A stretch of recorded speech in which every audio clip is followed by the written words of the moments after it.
제가 한 그 토크쇼에서 집중과 집착을 다루는 그 내용을 보았습니다.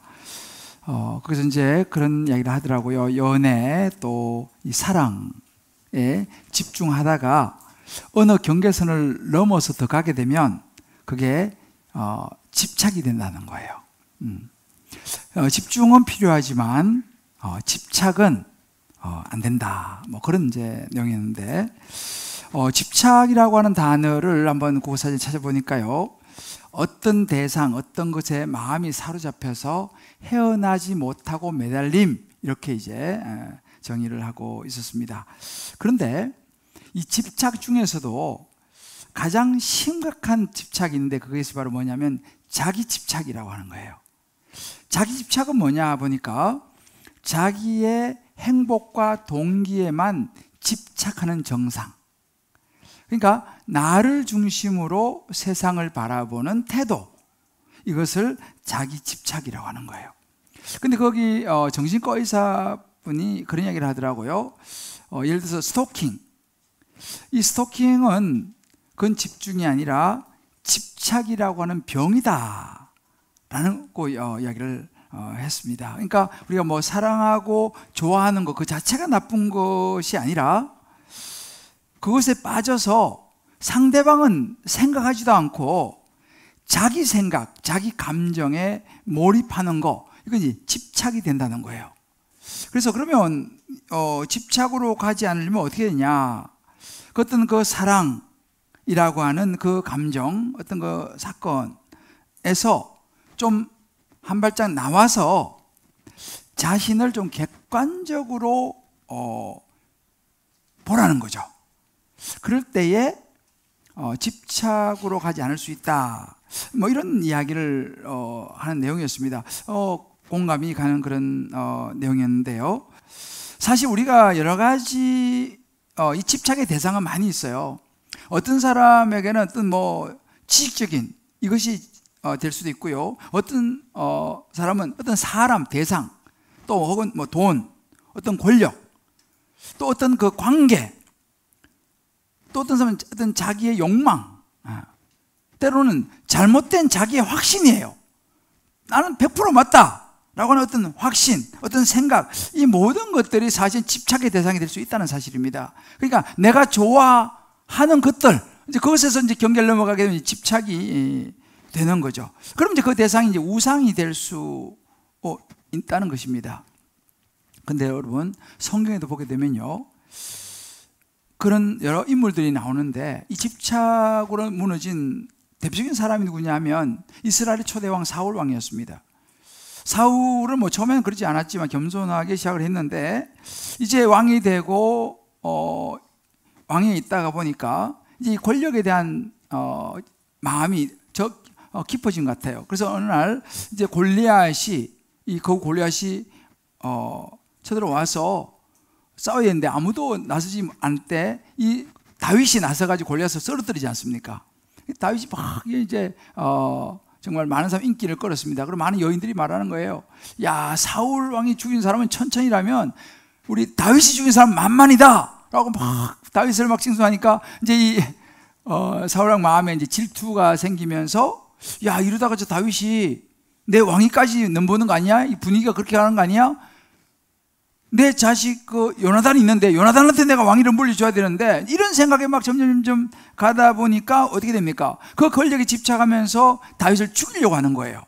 그래서 오랜 세월을 다윗을 죽이려고 쫓아다니는데 많은 세월을 허비하게 되고, 나중에 사울왕의 마지막 결론도 정말 참 슬픈 인생으로 이제 막을 내리게 되는 그런 경우가 있어요. 그런 집착이죠. 여러분, 뭐 거기도 많습니다. 예를 들어서 예수님께서 태어나실 때에 당시에 헤롯 왕이 있었습니다. 이 헤롯 왕은 이제 동방 박사들이 와서 메시아가 태어났다, 유대인의 이 왕 메시아가 태어났다 이렇게 말하니까 자기가 지금 왕인데 누구냐, 그래서 박사들한테 알려달라 하니까 박사들이 나중에 알려주지 않고 다른 길로 가버리지 않습니까? 어떤 명령을 내립니까? 그 아기가 태어난 그 시점을 기점으로 해서 2살 아래에 있는 아기는 다 죽이라고 명령을 하는 거예요. 자기의 권력이라고 하는 이 자기 집착에 빠지니까 그 무고한 수많은 아기들 죽이는 그런 일을 벌이게 되더라는 거죠. 뿐만 아니면 이름이 비슷하지만 헤롯 안티바스라고 하는 이 당시의 그 분봉왕은요, 여러분 자기의 그 제수시죠, 동생의 부인을 또 좋아해가지고 동생을 그냥 제끼고 그 동생 부인을 뺏어가지고 자기 부인을 만들어 버렸어요. 그러니까 그 모습을 보고 세례 요한이 그러면 안 됩니다, 그건 죄입니다라고 이제 지적을 하니까 결국은 그 자기 욕망이죠. 자기 욕망이라고 하는 그 집착 때문에 세례 요한을 죽이게 되는 끔찍한 일을 벌이게 되는 거죠. 결국은 그 자신이 나중에 이제 또 죽음을 당하게 되는데, 이런 것들이 이제 집착으로부터 시작된 많은 그 비극들입니다. 우리가 지금 이제 보고 있는 이 바로라고 하는 인물이죠. 이 바로라는 인물도 우리 지난주에 봤지 않습니까? 이 소유에 대한, 이 돈이라고 하는 이 소유에 대한 집착을 끝까지 놓지를 못했습니다. 그러니까 자기 집착이 빠지니까 어떤 현상이 나타납니까? 자신의 행복과 동기에만 집착을 하는 거예요. 자기만 행복하면 되는 거죠. 자기 중심으로 세상을 바라보는 이런 현상이 바로에게 나타났습니다. 그러니까 당연히 바로는 자신의 그 소유죠, 지금 그 당시 애굽의 모든 사회 인프라를 구축하고 있고 모든 노동력을 제공하는 이 히브리 백성들, 이 이스라엘 백성들을 놓아줄 수가 없는 거죠. 왜? 놓으면 자기의 소유가 다 없어지고 또 여러 가지가 생활이 어려워지는 것을 생각하니까 그 자기의 그 집착, 그 소유에 대한 집착 때문에 놓지를 못했습니다. 갈 때까지 간 거죠. 이제 우리가 이제 갈 때까지 간 이 바로를 그럼 하나님이 어떻게 다루시는가? 바로의 마지막 그 마음을 다루는 그 부분이 집착이라고 하는 부분이라는 것을 우리가 보게 됩니다. 이 집착, 이 미련, 참 어려운 부분입니다. 바로도 그러잖아요. 좀 힘들면 살짝 놓을 것 같다가 다시 또 좀 지나면 움켜쥐고, 이거를 지금 9번의 재앙 동안 계속 반복하는 거예요. 좀 놓을 것 같으면 다시 움켜쥐고, 계속 올라오는 이 집착을 바로는 넘어서지를 못하고 있는, 그래서 이제 마지막까지 온 이제 이런 케이스를 우리가 지금 보고 있습니다. 저는 이제 바로를 묵상하면서 이 9가지 재앙, 이제 10번 마지막 한 재앙을 남겨놓고 이제 묵상하면서 그런 생각을 해봅니다. 바로에게만 이런 집착이 있느냐라는 거예요. 내 안에는 이런 집착이 없느냐라는 것입니다. 물론 바로와 똑같지는 않을지 모르겠지만 우리 마음에는 이런저런 종류의 집착이 우리 안에 있다라는 거예요. 근데 문제는 뭐냐면 이게 좀 잘 안 보이는 거예요. 왜냐하면 저도 제가 가만히 이 묵상하면서 계속 제 자신을 들여다보는데 언뜻 보일 것 같으면서 잘 안 보이더라고요. 내가 무슨 뭐 특별히 집착하는 것도 없는데 라는 생각이 스치면서 좀 안 보이는 거예요. 근데 가만히 보면요, 뭐가 있냐, 우리 안에는요, 우리 자신을 이 쉴드하는, 이게 방어하려고 하는 어떤 그런 그 본성이 작용을 해요. 그래서 우리 자신이 참 보기 어렵습니다. 왜냐하면 다른 사람 보면 너무너무 잘 보여요. 아, 저 사람 저거 집착하고 있네, 너무 잘 보이는데 내 자신을 들여다보면 뭐 그거 당연한 거 아니야, 그 정도는 해야지 라고 하는 자기 합리화와 자기를 보호하려고 하는 이런 본능들이 나와서 우리 자신은 잘 보기 어려워요. 저도 보니까 뭐 특별히 내 집착이 있나 이런 생각이 스치더라고요. 그런데 가만히 들여다보면 이런저런 집착들이 많이 있는 것을 보게 됩니다. 여러분 어떤지 모르시겠어요. 여러분 안에는 어떤 집착의 어떤 그런 그 모습들이 나타나지 않습니까? 우리도 사람이 이제 그런 생각이 들죠. 야, 이거 끊어버려야지, 이제 그게 그만해야지 하고 싶은데도 이게 쉽지 않다는 거예요. 이게 잘 안 끊어진다는 거죠. 그러니까 이런 거죠. 어떤 사람과의 관계, 아니 나 이제 그 사람과 관계 끊어야 돼, 이건 안 좋은 거야 하는데 이게 쉽지 않다라는 거예요. 때로는 좋지 못한 습관이 있어요. 아, 이제 이 습관 끊어야지. 쉽지 않다는 겁니다. 어떤 그게 환경일 수도 있고요. 뭔가 나 이제 새롭게 좀 출발하고 싶고 새 인생을 살고 싶은데 자꾸만 내 마음속에서 그것이 계속 붙잡아 당기던 거예요. 그게 뭡니까? 그게 우리 마음 안에 있는 어떻게 보면 우상이고 집착인 것이죠. 끊임없이 올라옵니다. 이게 참 쉽지 않아요. 여러분, 이스라엘 백성도 마찬가지입니다. 이스라엘 백성들이 430년 동안 애굽에서 종살이로 살았어요. 그런데 그 430년 동안 종살이 하면서 살았던 그것이 이제 몸에 배었기 때문에 그들이 출애굽을 이제 다음 주에 이제 하게 되는데, 출애굽을 하고 나서도요, 광야에 가서 가나안으로 가면서도 조금만 무슨 일이 생기면 나 그냥 애굽으로 돌아갈까?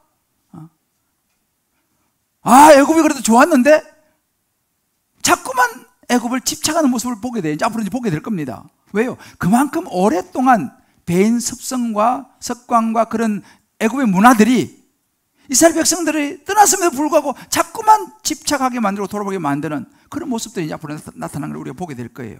그만큼 여러분, 출애굽이 어렵습니다. 집착을 끊어버리고 던져버리는 것이 굉장히 어렵다는 이야기예요. 그리고 이런 말 있잖아요. 죽어야 끝이 난다. 그죠? 그 말이 맞는 것 같아요. 죽어야 끝이 나요. 살아서 숨을 쉬고 있으면 정말 어렵습니다.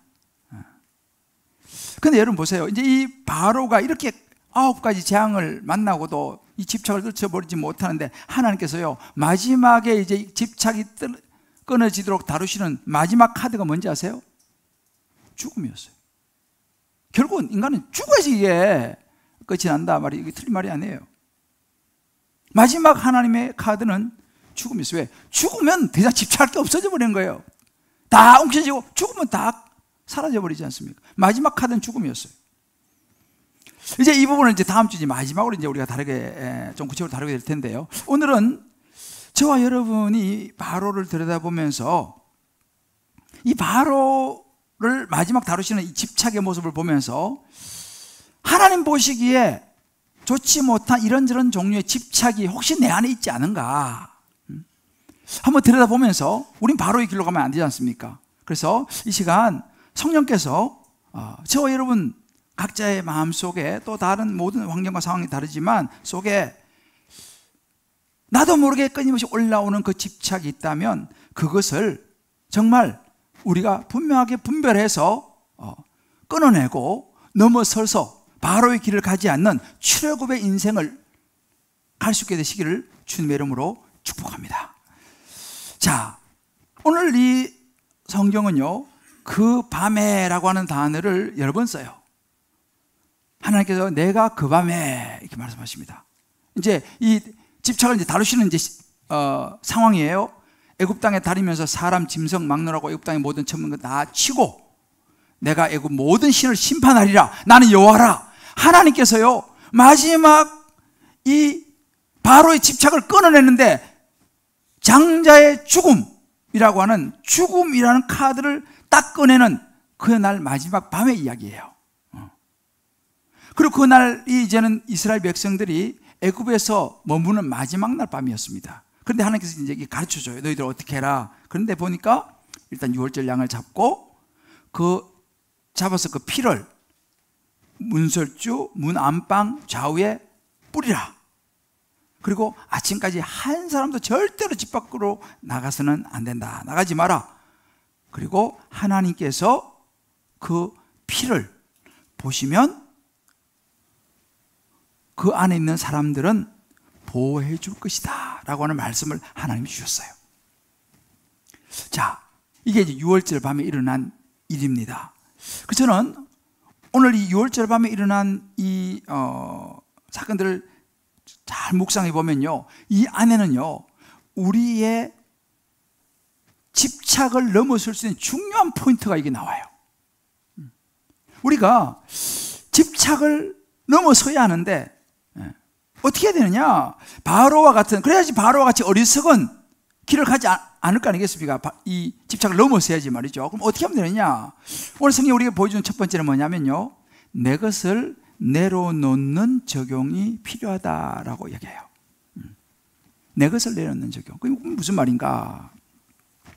그날 밤에요, 하나님께서 명령하신 것은 뭐냐면 어린 양의 흠 없고 1년 된 수컷으로 잡되 양이나 염소 중에서 취하고 잡아야 된다라고 얘기하는 거예요. 근데 뭐 아무 짐승에 잡아가지고 피만 뿌리고 바르면 되지 않습니까? 라고 생각할지 모르지만 흠 없고 1년 된 수컷이에요. 자, 왜 그러면 하필이면 흠 없고 1년 된 수컷이냐? 물론 여기에 여러 가지 해석이 있을 수 있습니다만은 일단은 흠 없는 1년 된 수컷은요, 우리말로 하면 극상품인 거예요. 가장 값어치가 나가고, 그러니까 이 양이나 염소 중에서 제일 컨디션이 좋고 하여튼 제일 괜찮은 흠없는 1년 된 수컷. 하나님은요, 소중한 자신의 것을 잡아서 죽여서 문설주에 뿌리고 바르라 라고 말씀을 하시는 거예요. 다시 말하면 이스라엘 백성들에게 있어서 가장 좋은 것을 취해서 하나님께 내려놓아라, 하나님께 드리라 라고 하는 의미를 가지고 있습니다. 가장 좋은 거, 대충 아니고 가장 좋은 거. 그런데 바로는 이거 절대 못합니다. 왜요? 우리 지난번에 봤잖아요. 바로는 이스라엘 백성들이 우리 가서 하나님께 제사 드리도록 해달라, 우리 양하고 우리 소하고 우리 가축들을 가져가서 제사 드려야 된다라고 말하니까 바로가 절대 허락 안 하죠. 안 된다. 왜? 그건 내 건데, 그건 내 소유인데 너희들이 왜 가져가가지고 내 소유를 축내려고 하느냐? 안 된다 라고 이제 거절하는 장면을 우리 지난번에 보았지 않습니까? 왜 그렇습니까?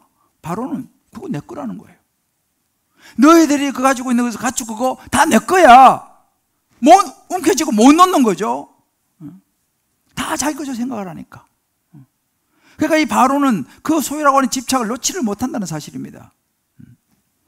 제가 이 부분을 가지고 하나님께 이 가장 좋은 것을 드리는 이 묵상을 하다가 딱 떠오른 게 뭐냐면 11조였어요. 11조. 11조가 왜 필요한가?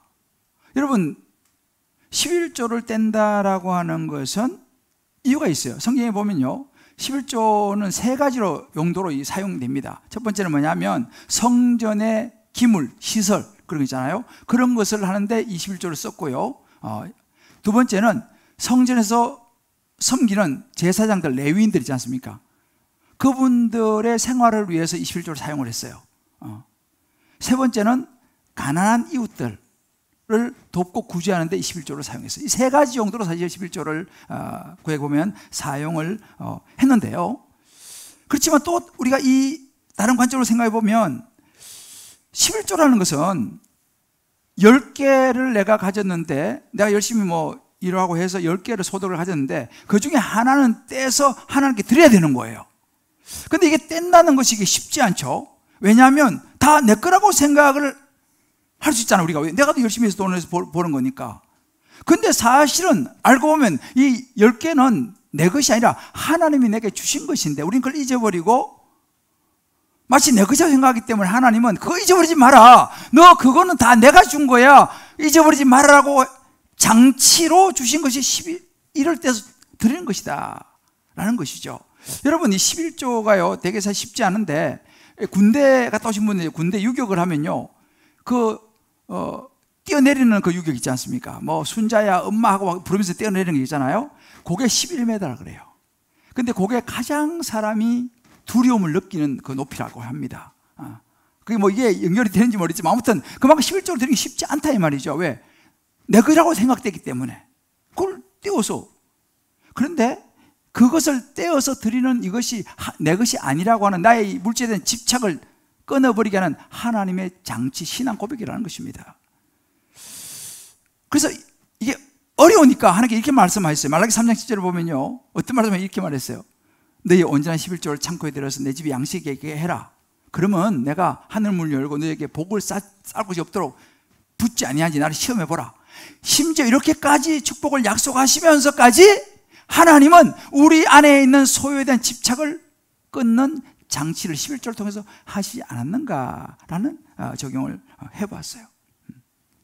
이렇게 우리가 집착의 여러 대상들이 있는데 그 중에 하나가 뭐냐 하면 또 이 자녀에 대한 부분이에요. 근데 여러분 보세요. 이 오늘 출애굽기 6절 이 부분을 다루면서요, 의외로 자녀에 대한 이야기가 많이 등장합니다. 그건 제가 좀 뒤에 가서 좀 자세히 말씀을 드리겠는데, 사실은 이 자녀도 우리가 우상이 될 가능성이 많아요. 자녀에 대한 이 집착에 대한 부분입니다. 그런데 가만히 보면요, 저도 이제 자식을 키우는 부모이기 때문에 자식을 놓는다는 게 굉장히 어렵습니다.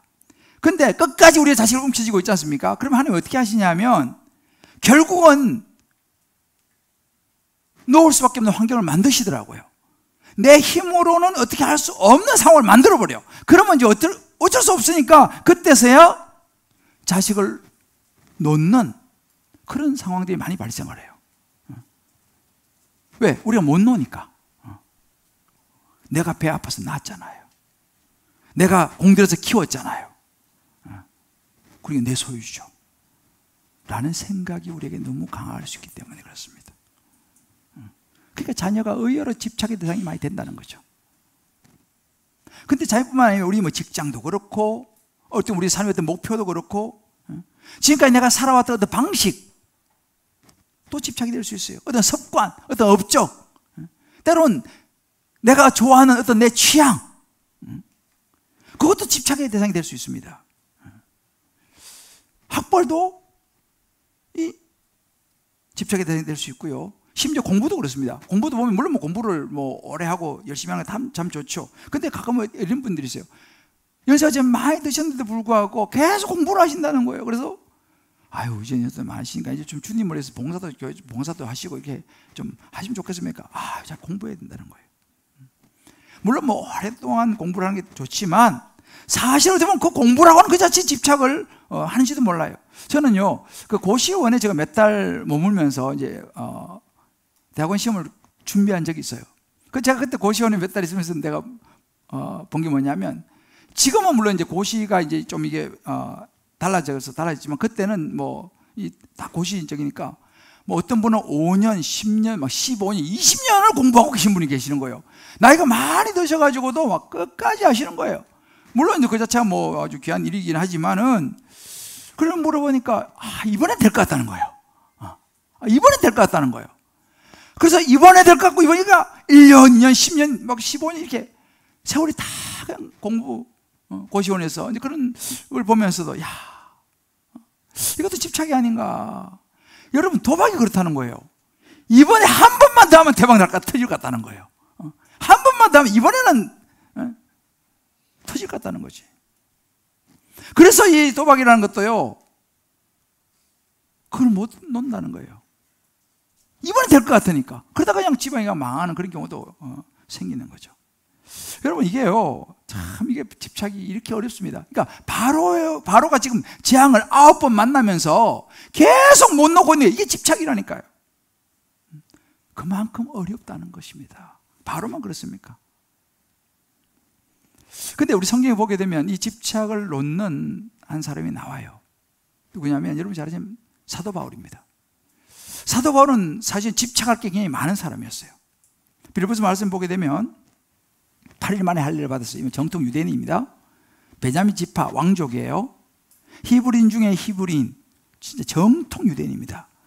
율법으로는 바리새인, 다시 말하면 이 성경 박사예요. 율법으로는 흠이 없는 자라. 여러분, 아무나 이렇게 말 못합니다. 나는 성경 앞에서는 흠이 없다라고 말할 수 있는 그런 사람이었어요. 바울은요, 조기 유학파입니다. 아버지가요, 어렸을 때 예루살렘으로 유학을 보내서 가말리엘이라고 문안 최고의 학벌에서 공부를 했던, 그러니까 이 바울은요, 정말 내세울 게 너무 많아요. 그런 것들이 전부 다 어찌 보면 집착할 수 있는, 정말 자기 자랑할 수밖에 없는 그런 것들이죠. 그런데 바울이요, 그 모든 것을 잃어버리고 배설물로 여겼다 그랬어요. 어떻게 가능했을까? 어떻게 내려놓을 수 있었을까? 그리스도를 얻고라고 말하는데요, 고린도서 15장 보면 나와요. 형제들아, 내가 그리스도 예수 우리 주 안에서 가진 바 너희에 대한 나의 자랑을 두고 내가 이야기하는데, 나는 날마다 죽노라 그랬어요. 자기가 이런 그 많은 집착할 것들, 자랑할 것들이 많은데 이것을 내려놓기 위해서 자기는 날마다 죽는다는 거예요. 왜? 너무 힘드니까. 그러니까 날마다 죽는다는 말은 날마다 내려놓는다 이 말이에요. 날마다. 오늘도 내려놓고 내일도 내려놓고, 또 이게 집착이 또 올라오면, 또 자기 자랑과 이름이 막 올라오면 또 자기를 말씀으로 쳐서 죽이고 또 내려놓고, 이걸 계속 하는 것이 바울의 집착을 넘어서는 비결이었어요. 날마다 죽는 거예요. 날마다 내려놓는 거예요. 우리 마찬가지입니다. 어제는 내려놨는데, 여러분, 어제 내려놓은 게 오늘 또 다시 올라오는 거예요. 그러니까 우리가 전에 이거 됐는데 지금 아닙니다.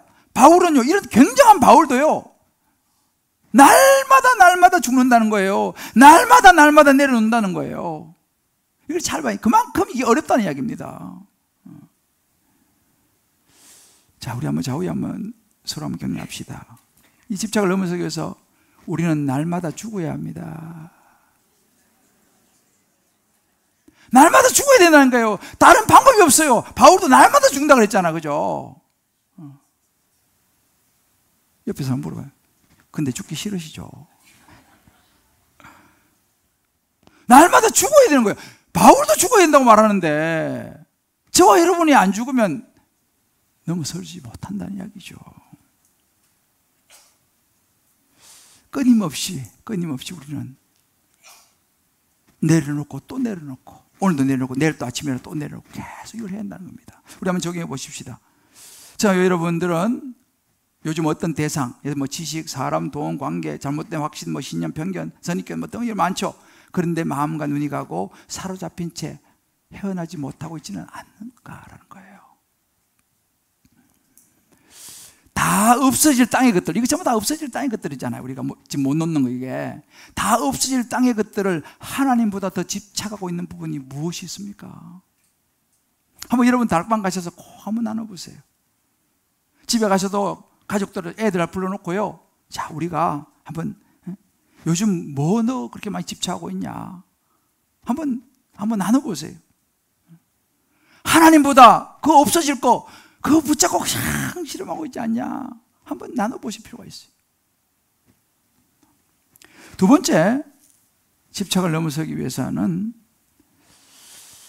구원의 은혜를 되새김질해야 돼요. 되새김질은 한 번 하고 마는 게 계속 되새김질 하잖아요. 소가 여물을 되새김질 하듯이. 이 의미가 오늘 22절에 보면 이런 구절이 나옵니다. 이제 양을 잡아가지고 우솔처 묶음을 가져다가 그 피를 그릇에 피를 적셔가지고 피를 문 임방 좌우 설주에다가 이제 뿌리고 이제 이렇게 발라요.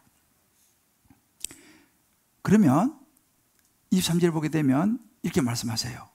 하나님께서, 여호와께서 이제 그 애굽 사람이 재앙을 내릴 때에 그 피를 보시면 여호와께서 그 문을 넘으신다 그랬어요. 그 문을 넘으시고 멸하는 자들이 그 집에 들어가서 해치지 못하도록 할 것이다 라고 말씀하십니다. 여기서 그 문을 넘으신다는 말, 영어는 pass over예요. 넘어간다. 그런데 이 pass over의 의미는 그 당시 히브리 사람들, 그러니까 그 애굽 사람들에게는요, 이게 어떤 의미냐면 날개를 펼치다, 보호하다 라고 하는 의미로 쓰였어요. 그러니까 다시 말하면 그 피를 바른 집은 하나님이 날개로 덮으셔갖고 조금도 재앙을 받지 않도록 보호하시겠다고 하신 하나님의 약속이 있었어요. 그게 이제 우리는 6월절이었어요. 6월절. 그래서 여러분, 6월절은요, 예수님께서 우리가 6월절 그 어린 양을 잡아가지고 피를 발라서 넘어가게 된 이 부분인데, 이것이 어디에 연결되냐면 고린도서 5장 7절을 보게 되면 우리의 6월절 양 곧 그리스도께서 희생되셨느니라 라고 이 6월절 어린 양과 예수님의 희생을 연결을 시켜요. 왜요?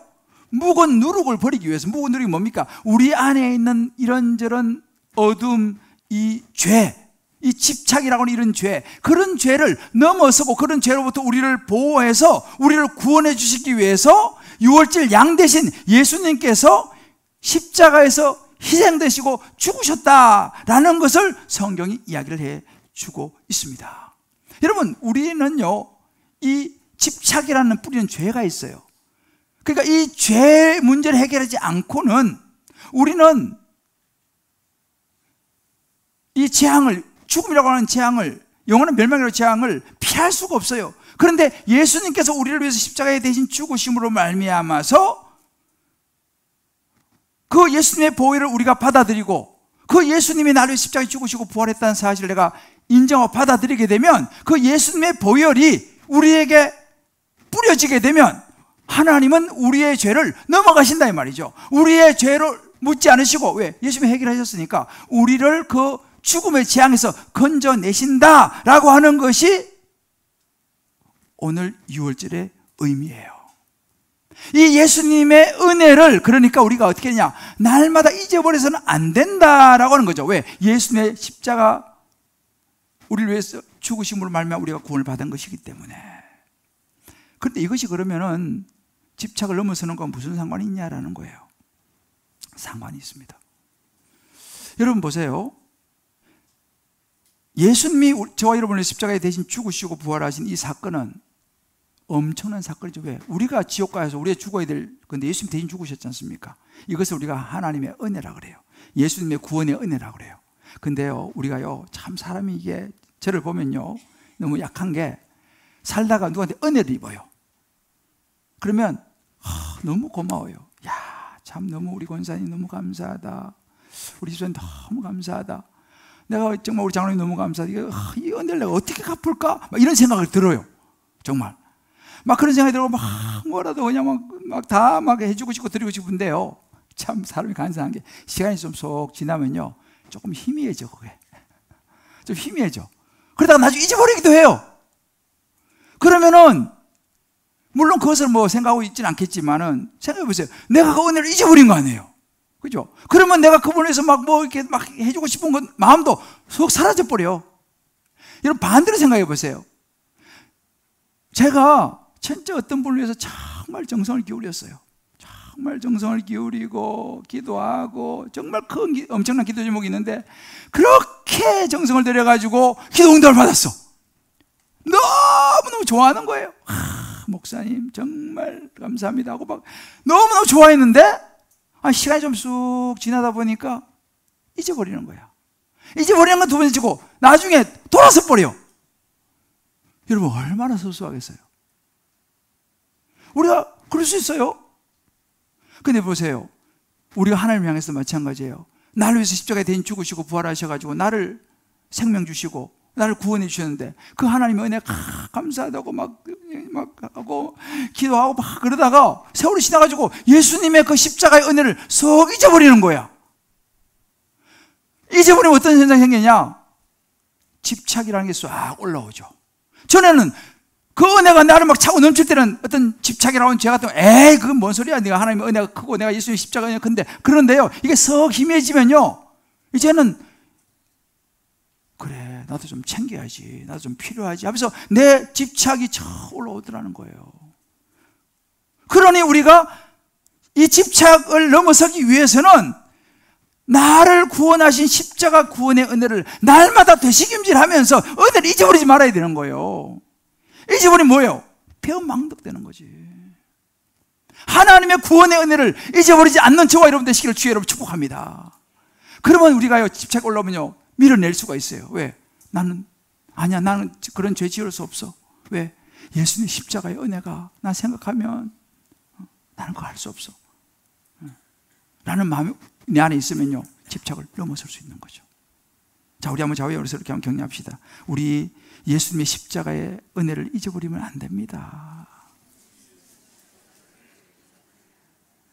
우리 배은망덕하면 안 됩니다. 안 돼요, 안 돼요. 잊어버리면 그 은혜를. 근데요, 참 은혜 입장이 너무, 그래서 우리가 사실은 진짜 은혜를 잊어버리자는 게 너무 중요한데, 또 여기서 우리 한 가지 좀 볼 수 있는 포인트가 뭐냐면 6월절은요 이 가족을 강조해요. 가족. 그러니까 6월절 그 식사도 가족 단위 식사를 하고요, 이렇게 같이 나눠 먹는 이런 부분들이 나와요. 그리고 여기 보면 이 일을 이제 6월절에 규례 삼아 너희와 너희 자손에게 영원히 지킬 것이고 너희 자녀가 묻거든. 그러니까 자손, 자녀 이야기가 계속 나오면서 그 자녀한테 알려주라는 거예요. 이 6월절, 이 하나님의 은혜가 얼마나 크고 우리를 이렇게 구원하셨는지 너 자녀한테 꼭 알려줘가지고 자녀가 잊어버리지 않도록 해야 된다 라고, 우리 집을 하나님이 구원하셨다 이것을 꼭 알려주라는 거예요. 여러분 이게 성경에 보면요, 왜 이 대목에서 이게 나오겠습니까? 여기서 중요한 의미가 있어요. 여러분 우리 자녀들 있잖아요. 우리 자녀에겐 집착이 없을까요? 초등학생 조그만 애도 집착해요. 게임기 못 나. 우리 자녀들도 집착이라고 하는 이 죄에서 자유로울 수 없습니다. 자, 그러면 어떻게 됩니까? 우리가 우리 자녀에게 많은 공부도 시켜주고 뭐 다 해줘야 되지만은 뭐를 이야기해 줘야 되면 집착을 넘어설 수 있는 그 힘이 어디서 오는지를 우리 자녀에게 전해줘야 된다 이 말이죠. 6월절 하나님께서 그 피를 넘어가시면서 구원을 가르쳐야 되는데 그게 뭡니까? 예수님의 보혈 은혜를 가르쳐야 돼요. 우리 자녀들에게 너 기억해라. 너 예수님께서 너의 죄를 위해서 십자가에 죽으시고 부활하셔서 너 구원받은 거야. 절대 너 예수님의 그 은혜 잊어버리면 안 돼. 예수님의 꼭 그 십자가의 은혜는 절대 잊어버리면 안 돼. 이걸 계속 가르치라는 거예요. 전해주라는 거예요. 왜? 우리 자녀들이 스스로의 집착을 넘어서고 자기를 지킬 수 있는 힘이 뭐냐? 잔소리가 아니에요, 여러분들. 야, 너 게임 끊어. 너 엄마 30분 지났어. 놓고. 알았어, 문 닫고 다시 해. 우리가 막 잔소리하고 너 게임해서 안 된다. 너 이러면 안 되고 너 이러면 안 되고 잔소리 했는데요. 그렇게 해서 다 될 것 같으면 잔소리 100번 하죠. 근데 그게 어렵다는 이야기입니다. 물론 듣는 애들도 있지만은 사실 어려워요. 왜 그렇습니까? 그 아이 속에서 올라오는 집착이라고 하는 그 죄를 그 아이가 이겨낼 힘이 없다니까요. 그럼 어떻게 해야 됩니까? 우리도 마찬가지 그러잖아요. 내 안에 있는 나를 위해서 십자가에 죽으시고 부활한 예수 그리스도 그분의 십자가의 은혜가 내게 확 흘러오면요. 그래 내가 이러면 안 되지. 내가 예수님 나를 위해서 십자가에 죽으셨는데 내가 이러면 안 되지 하고 그 집착을 밀어낼 수 있는 힘이 생기는데 우리 자녀에게도 그 마음을 심어줘야 되는 거예요. 그 십자가의 보혈의 은혜를 흘려보내가지고 이 아이가 예수님 붙잡고 이겨낼 수 있는 스스로 자생할 수 있는 힘을 길러줘야 될 줄을 믿습니다. 근데 우리는 그걸 안 걸려주고 자꾸만 다른 것만 집어넣으려고 그래요. 그러니까 그 아이가 뭐 나중에 크면은 못 이깁니다, 집착을. 저는요 우리 주인 기쁨의 교회 다음 세대의 1번 목표가 뭔지 아세요? 우리 애들 다 예수 믿는 거예요. 교회만 다닌다고 다 예수 믿지 않아요, 사실은요. 죄송하지만. 그래서 저는 기도가 그거예요. 우리 주일학교 나오는 애들 10명이 10명 다 주여 예수 믿게 해주시옵소서. 예수 믿어야지 예수님의 보혈의 어린 양의 보혈이 그 아이의 마음속에 흘러가는 거예요. 그래야지 그 아이가 크면서 하나님의 보호하심을 받는 거예요. 그 보혈의 은혜가 있으니까 그 피를 보시고 넘어가겠다, 보호하겠다 하잖아요. 그러면 그 피가 그 아이 속에 있어야지. 예수님의 보혈의 은혜가 그 아이에게 있어야지 보호를 받는 거 아니에요. 그래서 우리 아이들이 정말 예수 믿도록 저와 여러분 도와줘야 될 줄 믿습니다. 저는 우리 교회 정말 다른 건 뭐해도 확실하게 예수 믿어야 된다, 우리 애들. 그건 내가 계속 강조하고 있어요. 잠언 22장 6절 이렇게 말합니다. 마땅히 행할 길을 아이에게 가르치라. 그러면 늙어도 그것 떠나지 아니라. 뭘 마땅한 일입니까?